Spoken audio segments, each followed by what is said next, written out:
Vamos a continuar con la jornada científica. Está con nosotros ya la doctora Mónica Mesa García con el tema reanimación cardiopulmonar básica, lo que debe saber un profesional de la salud. La doctora Mónica Mesa es médico especialista en medicina intensiva, presidenta actual de la Sociedad Peruana de Medicina Intensiva, instructora de soporte cardiovascular avanzado de la Asociación Americana del Corazón, para entrenadores peruanos en soporte vital, egresada de la Maestría de Gerencia de Servicios de Salud de la Universidad Nacional Mayor de San Marcos, docente de la Universidad Peruana Cayetano Heredia, máster en Gestión de Riesgo por EALDE España, experta en Gestión de Riesgos de Desastres, fase reactiva de CADEN INDECI, instructora en Fundamentos en Soporte de Cuidado Crítico, Fundamentos en Manejo de Crisis por la Sociedad Americana de Cuidados Intensivos, con el tema reanimación cardiopulmonar, lo que debe saber un profesional de la salud. Dejo con ustedes a la doctora Mónica Mesa García. Muy bien, muy buenas tardes con todos. El tema, lo que un profesional de salud debe saber en esta oportunidad, me brindan este espacio de tiempo para poder discutir con ustedes estos conceptos importantes que todo profesional de salud debe conocer. A lo largo de la exposición vamos a explicar, en primer lugar, cuál es el impacto en la salud pública que tiene justamente este síndrome de paro cardiorrespiratorio y cómo actualmente es que en el Perú se viene de alguna manera manejando esta situación, con algunas estadísticas que tenemos del ente rector y que son de referencia para la mejora, por supuesto, a nivel tanto extrahospitalario como intrahospitalario. Vamos a hablar de cómo debe ser la preparación, la anticipación y el manejo y el concepto actual de RCP de calidad. Vamos a tener algunas estadísticas importantes y algunas necesidades de algunas regiones, que es lo que tenemos que saber dónde mejorar justamente este tipo de manejo para reducir la mortalidad de los pacientes. Algunas normativas, todo profesional debe saber que existen normativas para prevenir y manejar el paro cardiorrespiratorio, ¿no? A nivel extrahospitalario, no solamente las guías de práctica clínica o las guías de procedimiento en los ambientes de hospital, sino lo más importante es lo que pasa afuera y cómo vamos a llamar nuestra atención respecto a algunas leyes que lamentablemente no se están implementando como deben y nosotros tenemos que de alguna manera fomentar el cumplimiento. Asimismo, el concepto del desfibrilador automatizado en la atención en emergencias y los conceptos de equipo médico de emergencia, que son aquellas personas capacitadas para manejar la atención a nivel prehospitalario. Vamos a tener también algunas consideraciones, qué es lo que se hace a nivel nacional o lo que debería continuarse haciendo, porque en una época donde estuve en el Ministerio de Salud tuvimos la oportunidad de participar e implementar esto en la comunidad y sensibilizar a las poblaciones, sobre todo que tiene factor de riesgo, pacientes diabéticos, hipertensos, pacientes con complicaciones desde luego crónicas, pacientes que definitivamente tienen familiares también. Entonces, hay una importante, digamos, brecha de conocimiento, no solamente en quiénes deben prepararse y los factores de riesgo, sino las técnicas. Muchas veces pensamos que la reanimación cardiopulmonar es algo que se da cuando ya el paciente está en paro, pero lo cierto es que tenemos que saber reconocer quiénes son los que están en riesgo a nivel fuera del hospital como a nivel intrahospitalario. Y finalmente vamos a revisar algunos videos del manejo del RCP, que para mí la única forma de entenderlo esto es haciendo, y en esta oportunidad bien. Algunas estadísticas para entender la problemática en salud pública que todo profesional debe tener en cuenta. En el Perú hay ingresos con víctimas de diagnóstico en paro cardiorrespiratorio en todas las emergencias a nivel nacional. Fíjense cómo tenemos nosotros los diferentes años desde el 2016, 2017, 18 y 19, que son las columnas, y vemos el registro de justamente a nivel hospitalario, la fuente GIS-MINSA, cómo se han registrado como paro cardiorrespiratorio. Ustedes verán que lamentablemente si las personas no lo han registrado, no vamos a tener las estadísticas reales. Y aquí el llamado a todos los colegas para que puedan verificar bien si el paciente ha tenido este infortunio independientemente de la causa de fondo por el cual pueda sobrevivir o fallecer, debe describirse este diagnóstico. Y vemos que no es que en el 2019 han habido menos, sino justo ese año estábamos todavía a mitad de mes y vamos a mitad de año y vamos a ver que sí, a lo largo de los años ha habido una menor incidencia. Esta menor incidencia puede ser a un menor reporte o puede ser a que haya habido menos. Eso es algo que es motivo de investigación. Lo cierto es que tenemos que tener las estadísticas. Pero lo más importante cuando busqué esta información que fue facilitada por el ente rector en su momento, vamos a ver cuál es el porcentaje de éxito, es decir, de cada reanimación, qué porcentaje realmente sobrevivió. Pero así en grueso, no estamos hablando al alta, no estamos hablando en el lugar de que se llevó a cabo la reanimación. Entonces, la tasa de éxito es de 28% registrada en promedio desde el 2016 al 2018 en grueso. Y vamos a ver que a lo largo de los años, esta tasa de éxito, por alguna razón, ha ido disminuyendo y evidentemente obliga a una evaluación más exhaustiva. Pero por lo menos tenemos un porcentaje, podemos decir, con la data que se tenía al año 2019, tenemos una tasa de éxito de la reanimación del 28%, es decir, 1 de cada 4 podía salir, ¿no es cierto? O la quinta parte podría salir, ¿no? Con éxito de una reanimación, pero no sabemos las consecuencias, el tiempo, la tasa de alta al hospital, pero tenemos estos detalles. Hay que tener en cuenta que no se está evaluando el subregistro, no se discrimina necesariamente víctimas con paro cardiorrespiratorio extrahospitalario, y hay que tener en consideración también que tiene que consignarse el diagnóstico en la ficha. Pero tenemos un porcentaje al menos que nos da cierto rango de entendimiento, ¿no? Para los entendidos en el asunto RCP, los paros presenciados deberían tener como indicador de calidad hasta 55%, dependiendo de la causa de éxito. Entonces estamos un poco por debajo y eso es importante tener un indicador para ver hacia dónde vamos. Si esto lo mapeamos a nivel nacional, ¿no? Vamos a ver ahí los departamentos que más registraron paros cardiorrespiratorios y vamos a ver que los departamentos de Junín, los departamentos de Ayacucho, los departamentos de Lima, lógicamente, Cusco, Madre de Dios, ¿no? Madre de Dios y Cajamarca fueron los que más reportaron. Pero uno podría decir, sí, pues, doctora, pero tiene que ver con la cantidad de población. Sí, pero Madre de Dios tiene una población muy baja y tiene un reporte alto en relación a la población. Eso quiere decir que algo tenemos que hacer en estas regiones para poder intervenir y poder manejar la situación un poco más de fondo. ¿Qué hay en segundo lugar sobre las leyes del manejo del paro cardiorrespiratorio y evitar las complicaciones que podemos ver a nivel de diferentes circunstancias fuera de un hospital? Existe el reglamento de la ley 30.200 que promueve el auxilio oportuno al público en los centros comerciales.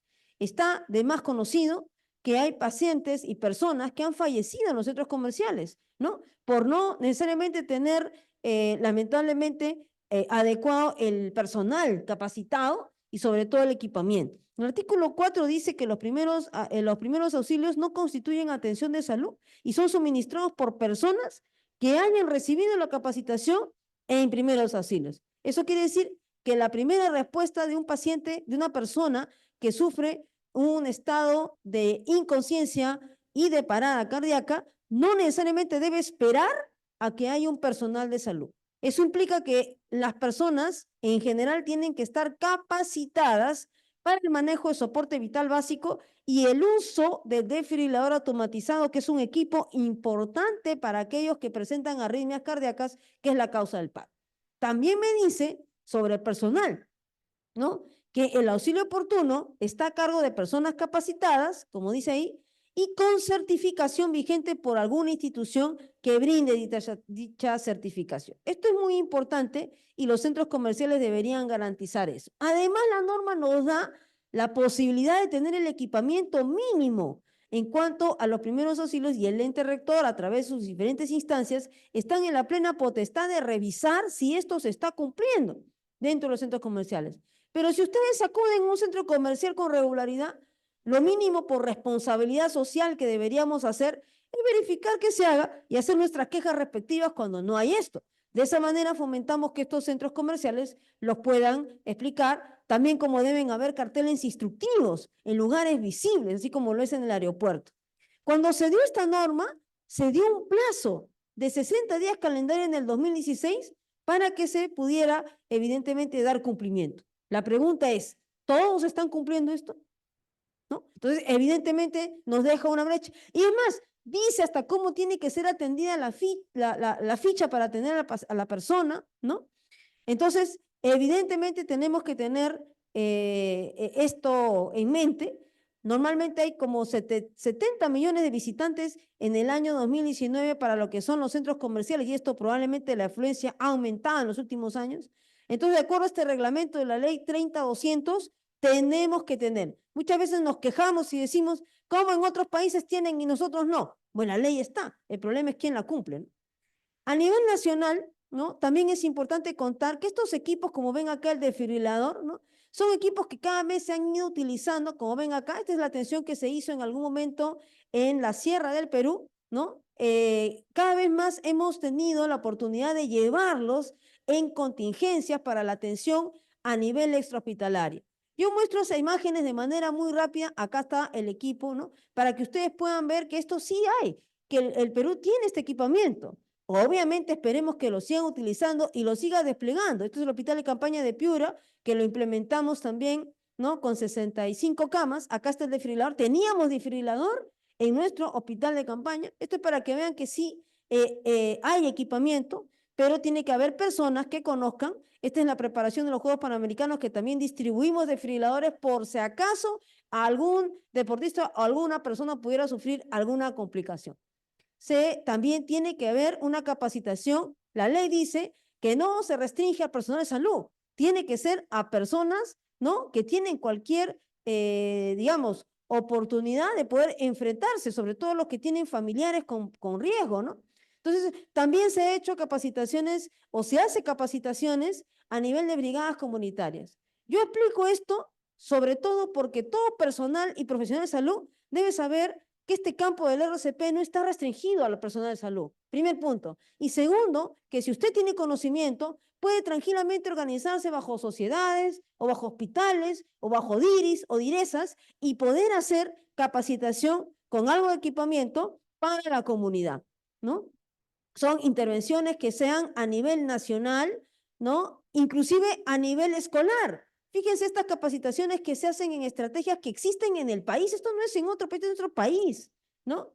Estas capacitaciones se hacían a los escolares para motivarlos a que ellos también pueden ser una fuente que salva vidas. Y esto se hacía, ¿no? Esto se hacía en la estrategia de Barrio Seguro y existe, ¿no? Actualmente existe. La pregunta es, ¿lo estamos viendo? ¿Lo estamos siguiendo? ¿Estamos haciendo estas capacitaciones en la gente que realmente debe tenerlo? ¿No? En el personal docente, en el personal que vive en las zonas alejadas, en los personal que obviamente es la primera respuesta, inclusive para la parte pediátrica, para evitar el aguamiento de bebés, ¿no? Y acá también en zonas de la sierra que pueden ver cómo capacitamos al personal para poder dar la atención. Entonces, también en su momento hicimos tratamiento para manejo para lo que es los serumistas. Los serumistas muchas veces se ven enfrentados en situaciones complejas en donde no tienen una instrucción más que se van con la teoría y no con la práctica.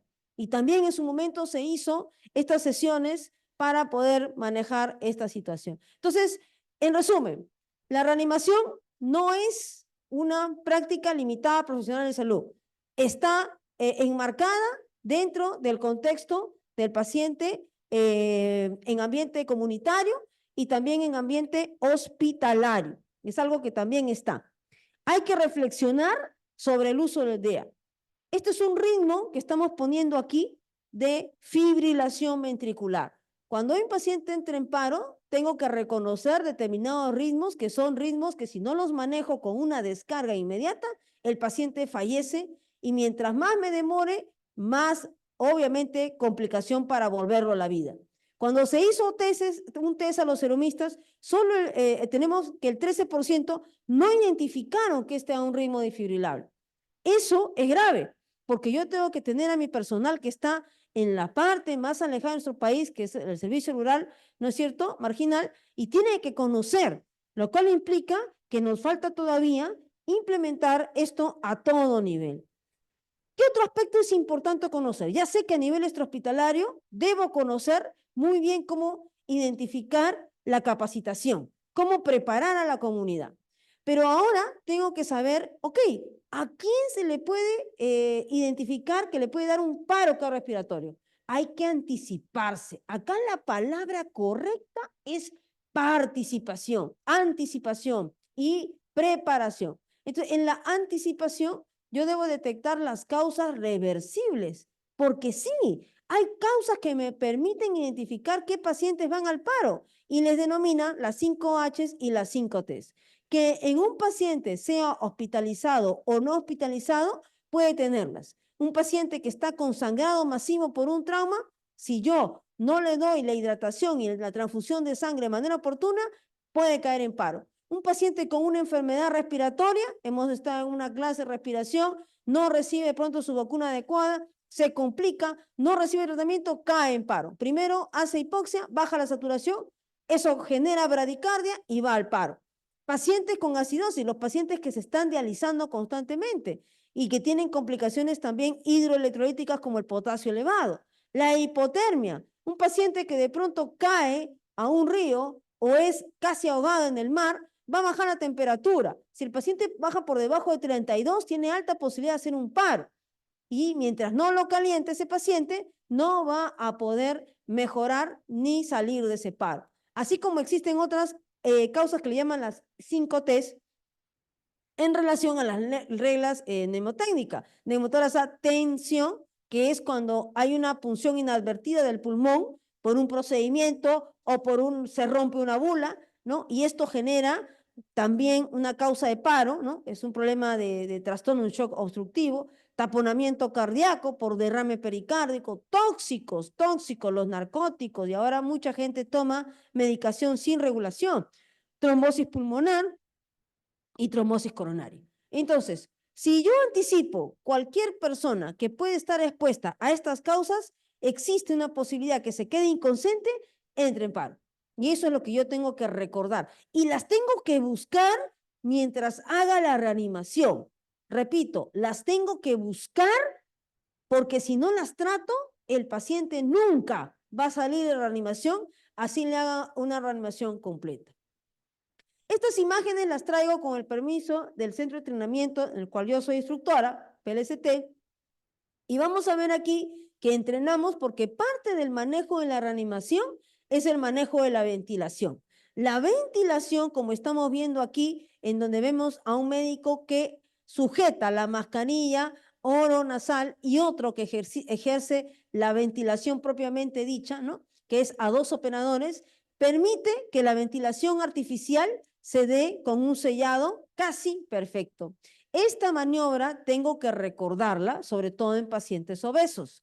Y tengo que recordar porque en la reanimación, si bien es cierto, lo más importante y lo que más se brinda información es sobre las compresiones de inmediato, ¿no? Y sabemos que muchas veces estos pacientes pueden tener enfermedades como las que han discutido en la clase anterior, tuberculosis, infecciones por gérmenes altamente contagiosos y bien complicados. Tengo que tener el equipo de protección personal y por eso traje esta lámina. Yo no puedo brindar atención a secas a una parada cardiorrespiratoria si no tengo mi equipo de protección personal.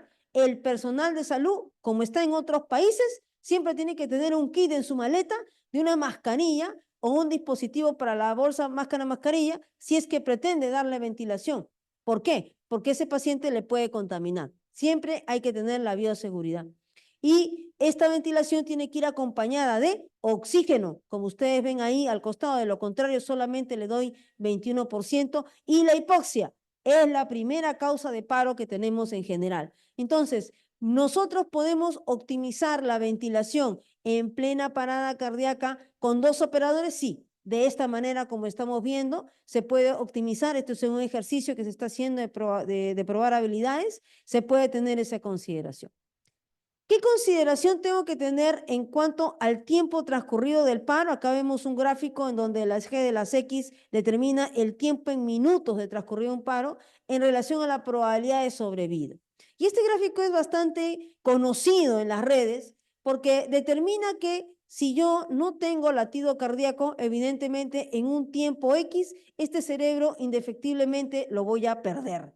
Entonces, a más minutos pasados, más posibilidad o menos posibilidad, perdón, tengo yo de tener la sobrevida en porcentaje.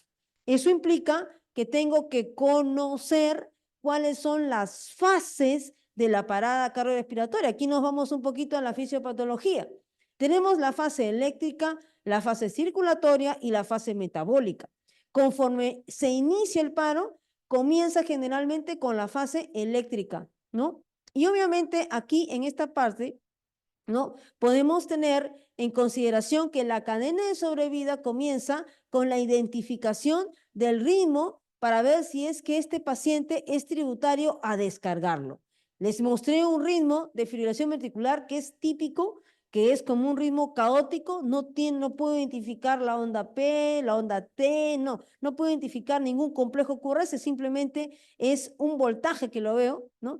Y ese voltaje, que es la fase eléctrica, determina una desfibrilación. Si yo pierdo minutos, con cada minuto que yo no identifique ese ritmo y no lo desfibrile, pierdo 8 a 10% de probabilidad de sobrevida, ¿no? Cuando es temprana esta identificación del ritmo y es exitosa, yo tengo un 50% de probabilidad de éxito. En la fase circulatoria me va desde los 4 a 10 minutos. El paciente sigue en paro, digamos, hago la descarga, le doy la reanimación por 2 minutos y voy a ver que ese paciente, conforme pasa el tiempo, se van instalando ya una falla permanente que requiere el manejo posterior de drogas. Requiere el manejo posterior de drogas como la adrenalina, requiere de un masaje propiamente dicho, en el cual el paciente se vea involucrado y vamos a tener que ese masaje, como vamos a ver a continuación, vamos a pasar la lámina, ahí se veía el masaje cardíaco, en donde podemos identificar la ubicación, la compresión, la profundidad, y ahora existe algo que se llama la retroalimentación. En la retroalimentación nosotros podemos identificar si se está haciendo un masaje adecuado.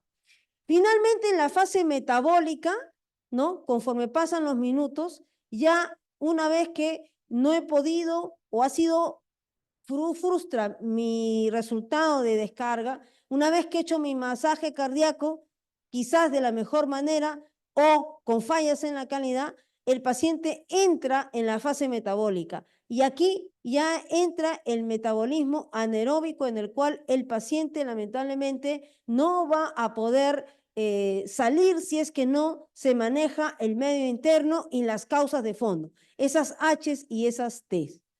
Una reflexión importante es que en el manejo de la parada cardiorrespiratoria yo debo tener en cuenta que este manejo es siempre en equipo. Es difícil manejar una parada cardiorrespiratoria una sola persona. Por eso es que se tiene que entrenar a un equipo, ¿no? Y hay dos reanimaciones, los tipos, la básica y la avanzada. La avanzada que se realiza a nivel hospitalario y la básica que generalmente se reserva para el nivel extrahospitalario y para el inicio en el nivel hospitalario, a nivel, por ejemplo, de consulta externa, ¿no? O a nivel de ambientes en donde normalmente no hay una asistencia médica. ¿Qué pasa si tenemos un paro en admisión? ¿Qué pasa si tenemos un paro en estacionamiento? ¿Qué pasa si tenemos un paro en la puerta del hospital? Ahí no está dentro de una unidad hospitalaria, pero sí va a tener cercanía al personal que debe estar entrenado.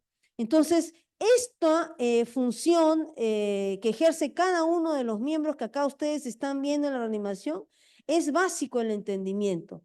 Tenemos una persona que va a ser el líder del equipo, una persona que va a generar las compresiones, otra persona que va a llevar en cuenta el registro de lo que está ocurriendo en cada minuto del manejo del paro, la desfibrilación per se, una persona que está vigilante de verificar el ritmo del paro, una persona que administra las drogas y otra persona que vigila la vía aérea.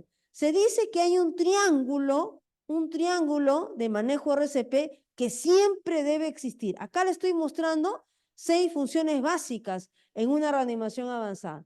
Pero en el básico, necesito por lo menos 3 personas. Una persona que vea la vía aérea, una persona que efectúe las compresiones y otra persona que efectúe, evidentemente, la identificación del paro en el desfibrilador. Y estas 3 personas tienen que cambiar sus funciones para que no se agoten cada 2 minutos, ¿no? Asimismo, como les había comentado en la anterior lámina, siempre tengo que tener acá, fíjense acá, tengo a una instructora con un proveedor de salud que está haciendo su masaje. Esto, ¿qué cosa es esto? Esto es una retroalimentación.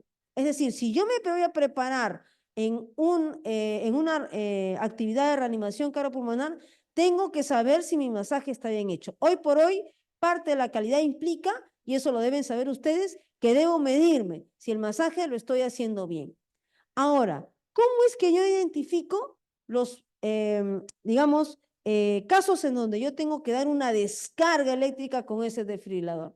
Lo que tengo que tener en cuenta es que hay ritmos desfibrilables que son prácticamente 2, la fibrilación y la taquicardia ventricular, y hay ritmos no desfibrilables que les denominamos asistolia y actividad eléctrica sin pulso, en donde voy a focalizar las causas de HT. En las dos tengo que verificar qué H's y qué T's han llevado al paro al paciente, pero muy particularmente en los no desfibrilables, me preocupo en administrarle rápidamente la droga en lugar de descargarlo, porque lo que más se presume es que alguna de las causas que he mencionado como H's y T's es la que está generando de manera permanente el que el paciente no salga del paro. Vamos a comenzar a identificar los paros que requieren esa descarga. Esa descarga con un desfibrilador que, como ustedes han visto al inicio de la exposición, puede y debe estar a nivel público desde un centro comercial o un sitio de alta concurrencia, como obviamente en el hospital.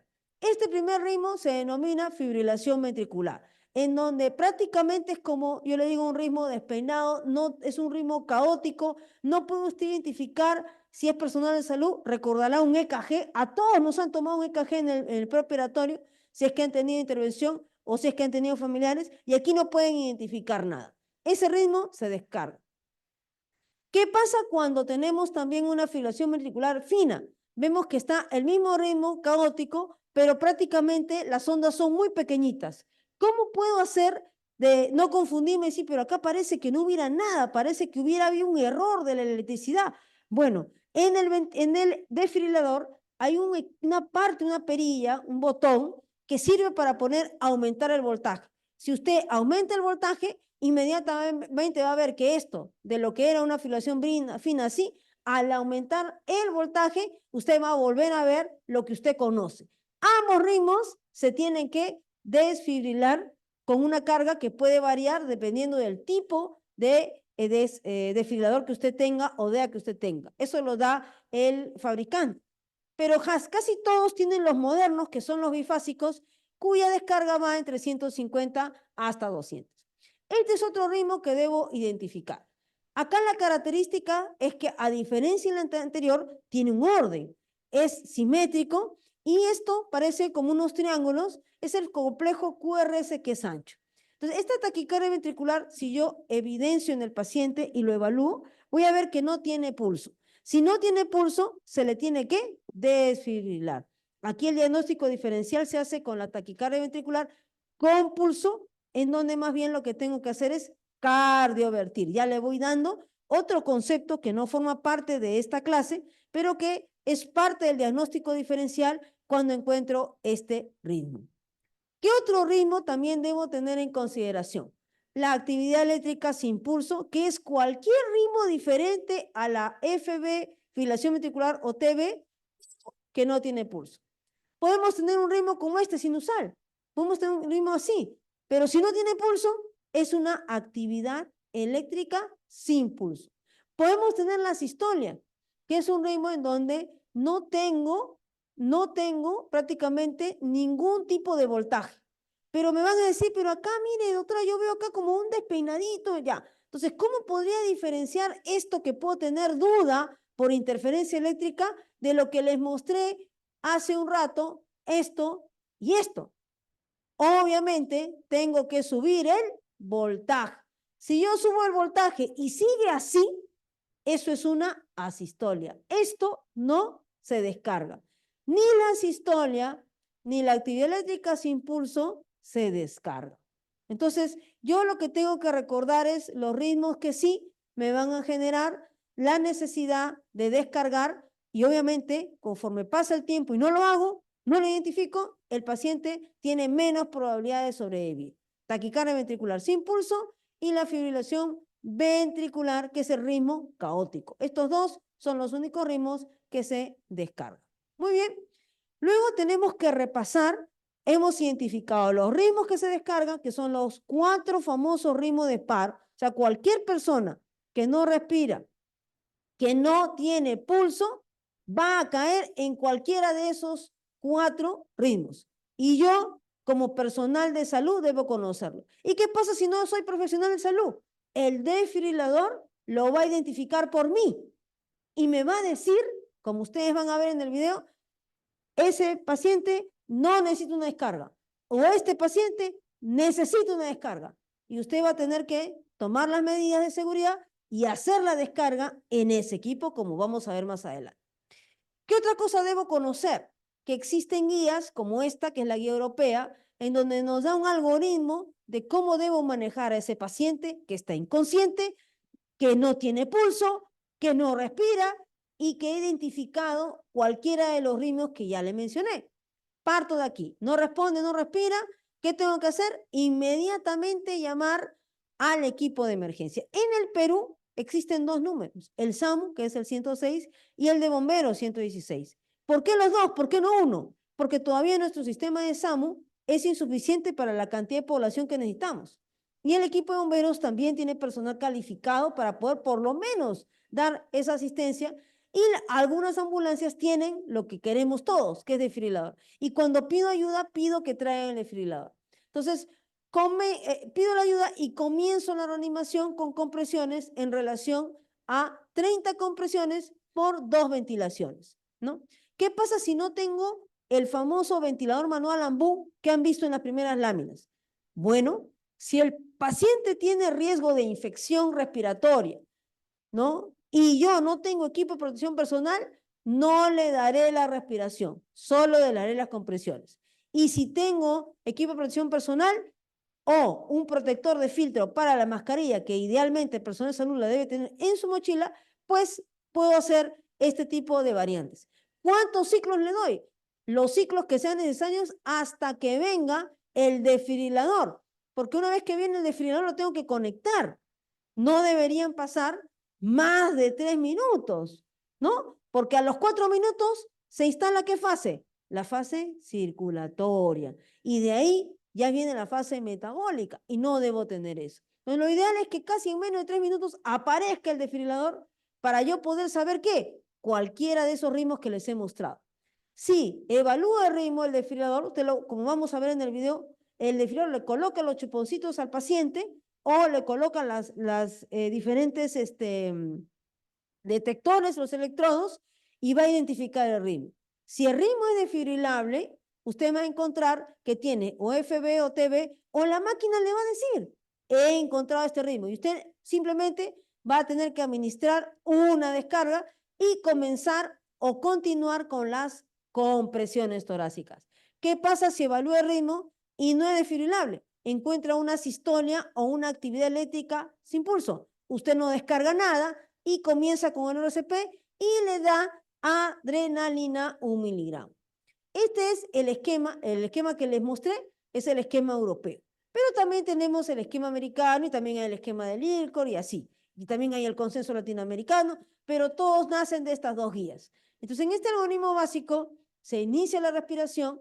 Obviamente tengo que administrar el oxígeno, que es la primera causa, la hipoxia, la primera causa de paro reversible, conectar el monitor y, como dije, si encuentro un ritmo desfibrilador, descargo y doy 2 minutos de reanimación, ¿no?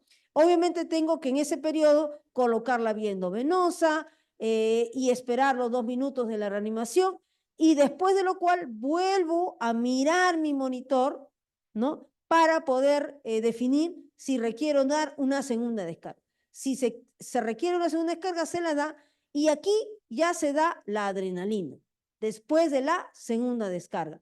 Pero si el ritmo no es desfibrilable, ¿no? yo doy la adrenalina de inicio.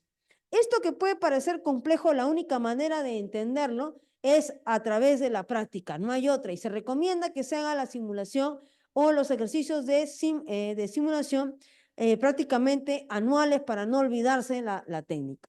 ¿Qué pasa cuando sigo otros 2 minutos más en un paciente que tiene fibrilación ventricular o traqueotomía ventricular y nuevamente me sale ese ritmo? Tengo que volver a descartar por tercera vez. Pero si lo he hecho por 3 veces, lo que me corresponde es administrar ya amiodarona, ¿no? Ahora, a lo largo de todo el ciclo, todo el tiempo, yo tengo que preguntarme siempre cuáles son las causas reversibles del paro, las H y las T. Porque si yo no me pregunto, yo no voy a poder manejar a ese paciente.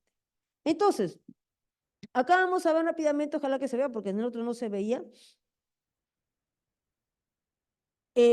¿Cómo es que se hace la detección de la reanimación?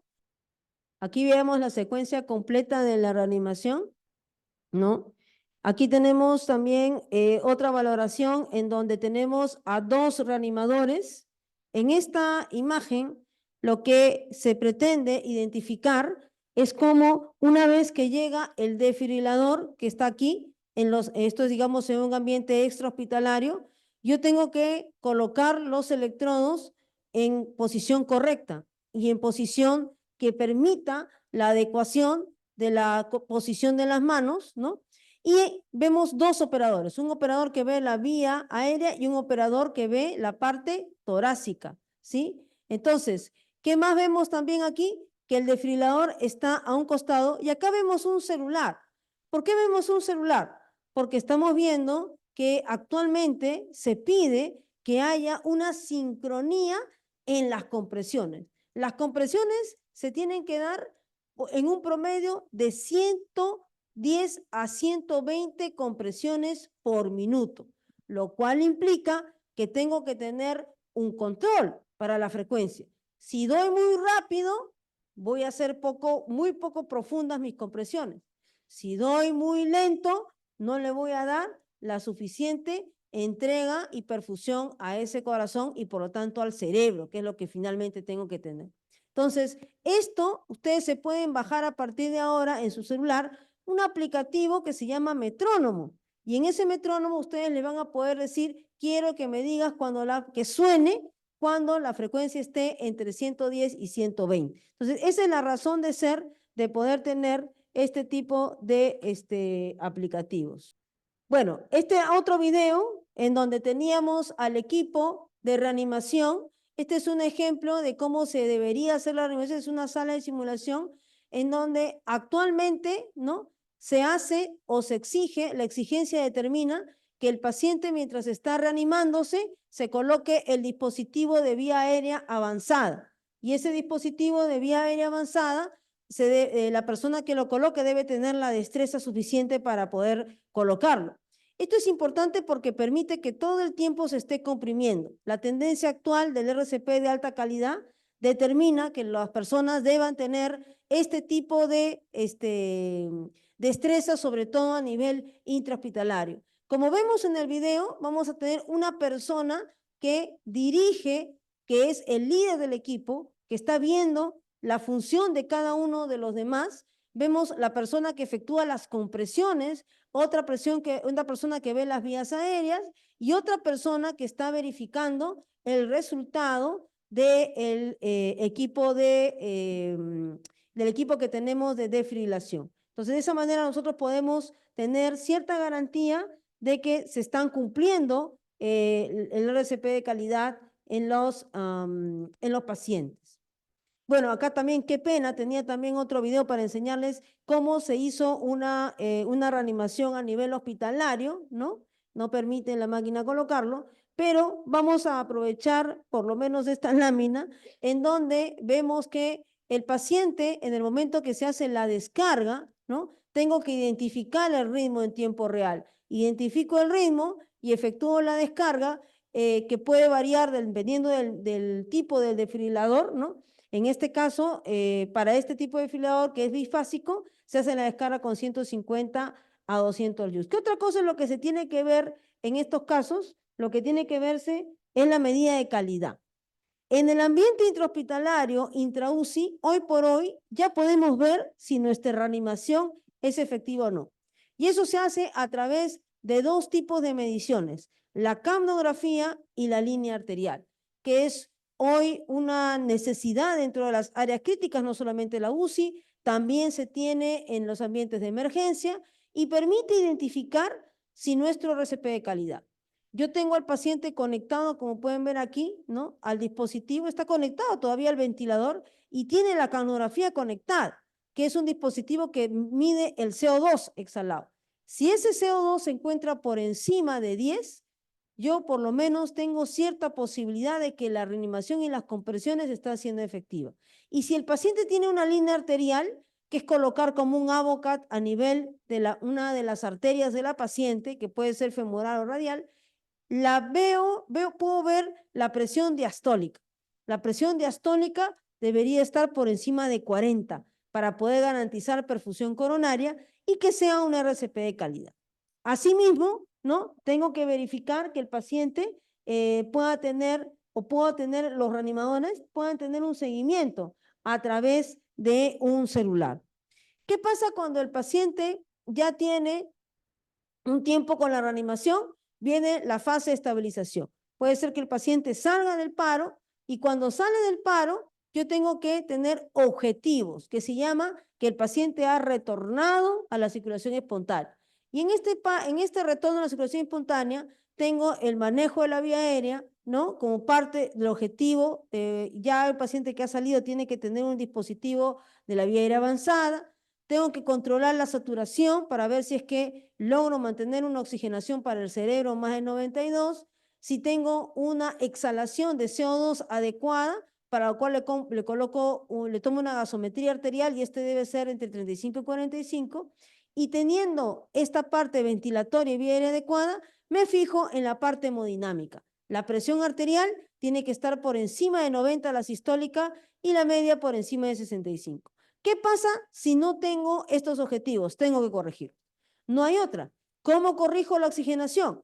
A través del oxígeno. Sí, ¿qué pasa si el paciente está en ventilación mecánica? Existe una programación para ayudar a que el paciente, aumentando el FiO2 o aumentando las variables, mejore y también regule el CO2. ¿Qué pasa si el paciente tiene una presión baja?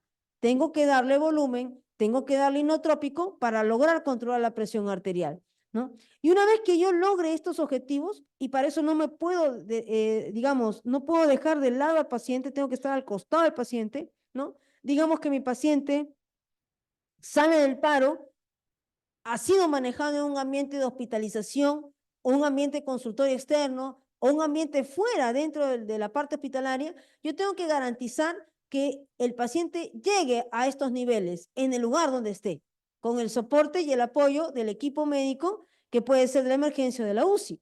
Y una vez que eso se logra, recién puedo valorar, por ejemplo, tomar un electroencefalograma, un electrocardiograma, de 12 derivaciones para ver que no tengo un infarto.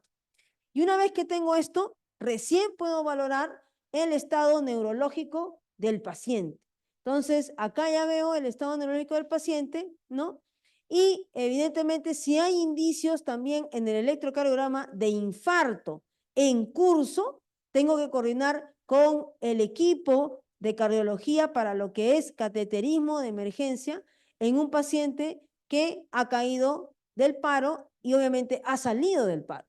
Una vez que el paciente he corregido la presión y la oxigenación, verifico si es que el paciente sigue las instrucciones. Si sigue las instrucciones, el paciente evidentemente no lo voy a sedar, voy a hacerle seguimiento y tiene que pasar a un área de cuidados intensivos o un área crítica, ¿no? Si el paciente sigue comatoso, tengo que hacer un manejo específico de la temperatura. En estos pacientes no pueden tener fiebre y la temperatura no debe ser, ¿no?, mayor a 36 grados, ¿no? No debería ser en extremo, ¿no? Antes se trataba de hacer la hipotermia terapéutica. Hoy por hoy eso ya se ha dejado bastante por la evidencia que no ha demostrado ser contundente, pero sí podemos decir que en el manejo de la temperatura el paciente no debe tener fiebre. Idealmente debería manejarlo entre 35, 36 grados hasta 37, pero no más, no fiebre, porque eso sí genera daño a nivel cerebral. ¿Sí? Entonces, y evidentemente siempre preguntarme si las causas de fondo las he manejado o no en el paciente. Algo importante a tener en cuenta en el retorno a la circulación espontánea. Algo importante a traer a cotación en el caso de los pediátricos, porque hemos hablado de los adultos. En el caso pediátrico, la principal causa del paro es respiratoria, a diferencia del caso adulto. En el caso pediátrico, generalmente un paciente lactante o un paciente pediátrico va a hacer paro porque se ha asfixiado. Entonces va a ir primero la parada respiratoria y luego la cardíaca. Es por eso que si tenemos a un paciente, ¿no? Que tiene frecuencia cardíaca menos de 60 o 60 o no tiene pulso, tengo que iniciar la reanimación. O sea, no voy a esperar que el paciente pediátrico caiga en no tener pulso. Si ya tiene una bradicardia con 60, ya es un indicio importante para comenzar la reanimación. Es una diferencia importante con el adulto. Como principalmente la causa es respiratoria, si yo tengo 2 operadores para poder manejar a este paciente y no solo uno, voy a poder hacer la relación de 15 compresiones por 2 ventilaciones. Solo en el caso pediátrico. En todo el resto es la relación 32 por 2 minutos hasta 5 ciclos para poder manejar esta situación. Las compresiones también tienen que ser de 1 a 3. Si es un reanimador, es lo mismo que en el adulto, 30 compresiones con 2 ventilaciones. El tiempo que le dure ese minuto puede llegar hasta 6 ciclos, si hace 120 compresiones por minuto. Finalmente, tener en cuenta la distancia de compresión del tórax, también es diferente entre lactantes y niños, lógicamente. Pero hay que tener estas consideraciones para el caso del RCP pediátrico. Las conclusiones que sacamos y la propuesta de trabajo que se tiene que tener a nivel de todas las sociedades, a nivel privado y a nivel de la sociedad en general, es que tenemos que mejorar los registros estadísticos a nivel hospitalario, los que estamos trabajando en los hospitales, para que podamos tener una estadística clara de lo que pasa con nuestros pacientes con reanimación. Hay que romper el esquema y seguir avanzando en cuanto a la metodología de enseñanza, ¿no es cierto?, de la reanimación cardiopulmonar. Hay que tener en cuenta factores de riesgo y causas reversibles para proveedores de salud, ¿no? Hay que hacer cumplir las normas que existen en cuanto a la distribución de equipos en los centros que tenemos comerciales, y es importante hacer simulacros de alta fidelidad para poder verificar que nuestro proceso de preparación es adecuado. Hemos visto alguna pincelada de los cuidados postparos cardiorrespiratorios, que es importante tener acotación en estas consideraciones y que no deben olvidarse, sobre todo en el ambiente intrahospitalario. Muchas gracias.